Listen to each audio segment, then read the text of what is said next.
terms of my advice for especially high school students, because that's what this scholarship is targeted towards, but also parents of high school students, because I feel like often the environment is so different than maybe when they went to school or if they didn't go to school. And I think that when you're in high school, you think like, oh, you're going to go to this school or this college. Well, that's not really that prestigious, but this one is, or you're going to take this program, or there's also sometimes a lot of animosity or I don't know, just looking down on maybe taking a gap year. And I would definitely say that although I didn't do that and I did sort of fast track my own pace, I do believe that it's more important to take the time to figure out what you want to do than to rush into anything.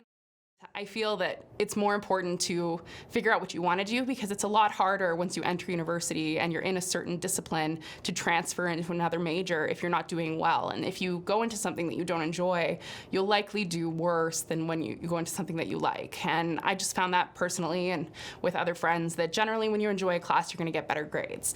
And I do find as well that unless you're going into a certain discipline like education, maybe nursing, something where there's sort of like a clear defined career path.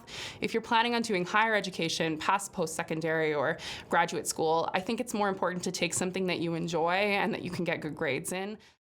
Even medicine, you can get into medicine with an arts degree, and a lot of people, I think, especially parents as well, don't understand that at the time when you're in high school. So ultimately, I feel like my advice would be take something you enjoy so that you do well, because if you're doing well, it'll be easier for you to transfer into things that you find that you end up liking.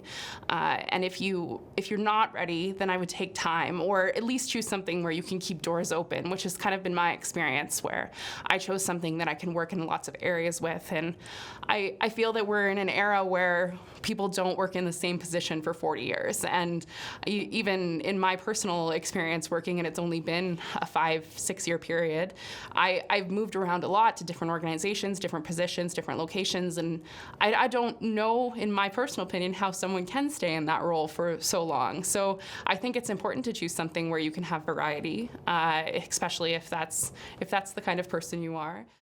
Take initiative to look for things on your own, because although you have counselors and you have people who are coming at you with fairs and brochures and things, really it's just general information and they don't have anything that's going to be specific to you. And because this scholarship is very specific to individuals who have a connection with Teamsters, it's really on you to know about it or to find out about it through the union or through your parents.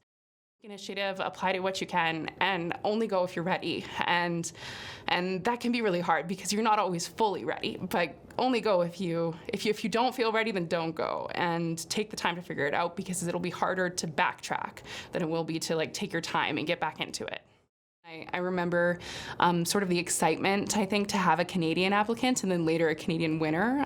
So back to the advice as well, I feel like from what I gathered through listening to other people, there aren't a lot of Canadian applicants for this scholarship. And in Alberta, I feel like in particular, especially after taking labor law, is sometimes unions aren't as prominent as they are in other provinces. So I do feel that maybe it's not always as obviously available. So back to sort of digging and finding what you can, especially linked to different organizations like with yourself or with your family.